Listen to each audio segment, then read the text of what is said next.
بسم الله الرحمن الرحيم. السلام عليكم ورحمة الله تعالى وبركاته. كل وعنا وناسن داود يا الميل وبعد جوكتان يسوى البعضنا مخلصان كسو دواد برنامج كي حول الشضا ميديا هذا كقبوا بالبلاري وبرنامج كيني لا تتكويسن وبرنامج كي سايكل قالك لا برنامج كوسيسن وبرنامج هذا وبرنامج هذه قربات كلا سعون دونتان حول الشضا ميديا لقى بالله وعاوة قضبة برنامج xulashada media aad ku maqli doontaan haduu eebo raali ka noqdo waxa ka mid noqonaya xarafka ugu horeeya ee magacaaga ka bilowda ayaa lagu ogaan karaa dabeecadda shakhsi ahaan aad leedahay iyo waxtarkaaga qofeed. haddaba daawade adigu qodobada aan sheegi doono ma tahay mise saaxiibkaaga ayaa ah xarfahaas ayaa soo gudbin doona haduu eebo raali ka noqdo. sidoo kale inta aan ku guda jirno barnaamijka xulashada media daawada waxaad ku maqli doontaan lamaanaha da'doodu ay ka weyn tahay 5 sano wax badan ayaa waxa la leeyahay qatar ay ku yihiin in qoysku uu sii waaro. haddaba maxaa keenay in dumarka gaar ahaan gabdhaha yar yar loo guuriyo haddii sida ay tahay daraasad la sameeyay weeyaane nimanka da'da ah in loo guuriyo. qodobadaas iyo qodobo kale ayaan ku jeexjeexi doonaa haduu eebo raali ka noqdo. sidoo kale waxaad maqli doontaan sheeko la yaab leh oo aad la yaabi doonto ayaa la leeyahay ragga ballamada guurka uga baxa dumarka ayaa sharci ahaan si cusub loogu soo rogay wadamo dunida ka tirsan. haddaba waa wadankaasi miyaad jeclaan lahayd in wadankaaga lagu soo rogo? qodobadaas iyo qodobo kale oo aan qarnayo ayaad barnaamijka ku maqli doontaan. anigoo xasan siid cali socdaal ayaa barnaamijka idin tabinaya iyo xulashada media.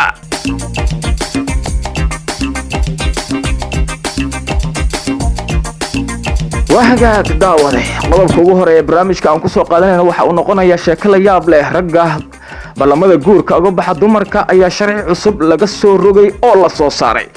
sheeko la yaab leh ragga dumarka guurka uga baxa ayaa sharci cusub loo soo saaray oo lagu soo rogay. waxaa dhawaan dalka Mareykanka laga soo saaray qawaaniin amaba sharci muran badan dhaliyay oo xiiso badan u yeelay baraha bulshada iyo warbaahinta adduunka oo si weyn loo qaada dhigay muddooyinkii ugu dambeeyay aad loo hadalhayay. gaar ahaan waxa la leeyahay ragga in talaabo adag laga qaado weeyaan. hadda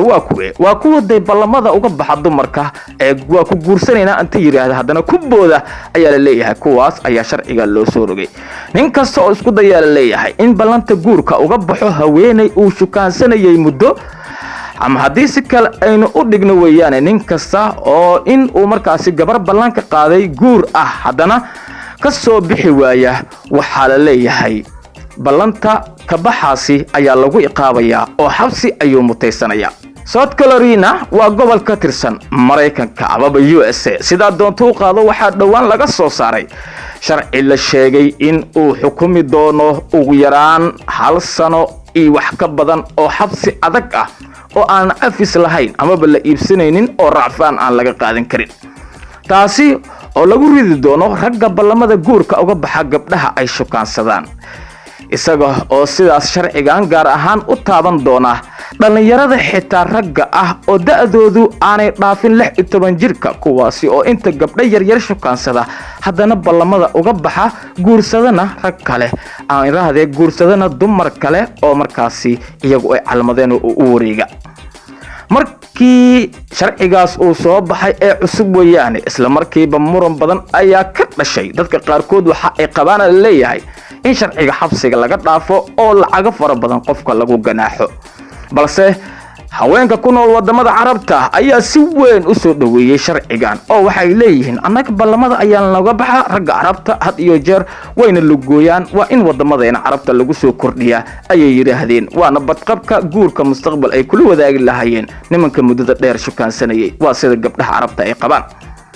iyagoo fikradahooda soo dhigay baraha bulshada ay ku xidhiidho ayaa waxa ay dalbadeen in si rasmi ah sharcigan ay u dhaqangeliyaan wadamada carabta.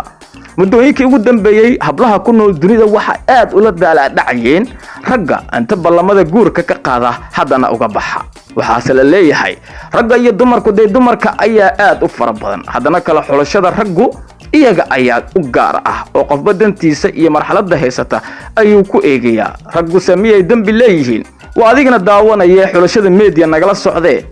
ma isleedahay sharcigan wax badan ayuu ka bedeli doonaa oo dumar badan ayaa la wada guursan doonaa oo ballamadii looga baxay ayaa la joojin doonaa.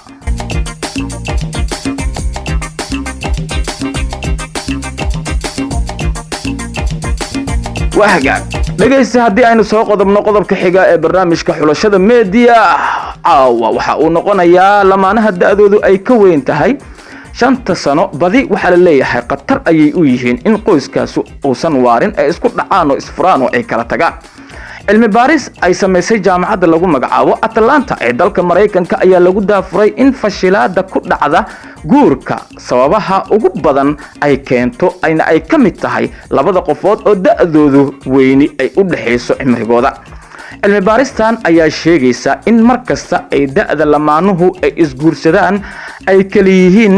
ay si korodho mid markaasi si weynaataba ay qatar ku tahay in qoyska uusan sii waarin uusan sii wada dhisnaanin sida warbixinta lagu sheegay cilmi baariyaashu waxa ay muujinayaan in haddii ninka iyo gabadha isguursanaya ay kala yihiin 10 sano da'doodu qatar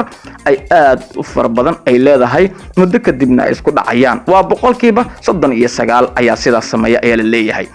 haddii da'da u dhaxaysa ay noqoto waa 20 sano jire boqolkiiba 59 ayaa waxa ay noqonaysaa inay isku dhacaan cabsida laga qabo fashilka ku yimaada dhismaha qoyska haddii da'doodu ay u dhaxayso 30 sanana gabadha heerka fashilaada guurka ayaa aad u soo wajahaysa oo boqolkiiba 72 waxa la leeyahay qoysaskaasi isku muwaaraan oo waa ay kala tagaan waayo waxa ay noqonayaan laba jiil oo aad u kala duwan oo isdhali kara taasina waxa ay meesha ka saaraysaa in isfahamkoodii uu soo degdego oo gurigaas uu sii dhisnaado ugu dambayna waxa ay khubarada cilmi baaristu ay sameeyeen ay sheegayaan amaba ku adkaysanayaan in da'du ay ku haboon tahay labada lamaane ee ay ku wanaagsan tahay xiriirka sameynaya ama isguursanaya in da'doodu ugu badnaan 5 sano oo kaliya ay kala weynaato taas oo kor u qaadaysa rajada laga qabo qoysaska in ay noqdaan qoys nagi oo farxad iyo waliba isfaham nololeed isla wadaaga had iyo jeer oo guurkooda sii waara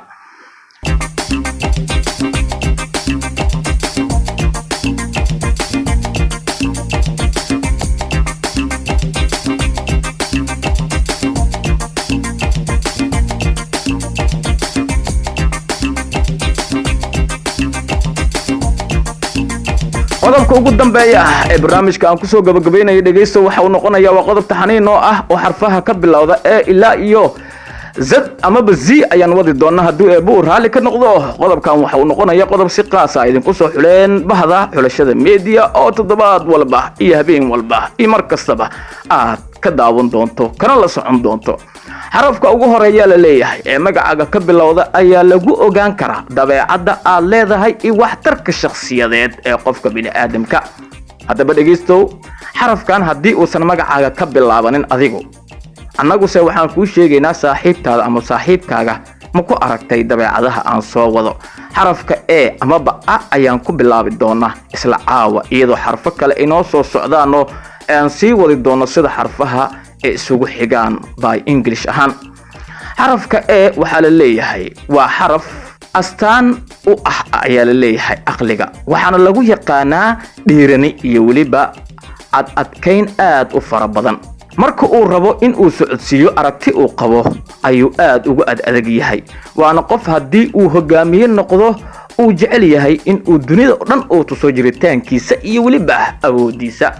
waxa uu leeyahay afkaar wanaagsan iyo aragti qiimo leh waxaana lagu yaqaanaa la leeyahay himilo iyo doonis heer sare ah iyo xamaasad ayuu qofka xarafka ee ka bilowda magaciisa waa sida ayaan oo kale iyo aadan oo kale iyo kuwa kale aad u fara badan oo magacooda aada ka bilowda ama eeda weeyaane sida lagu tilmaamay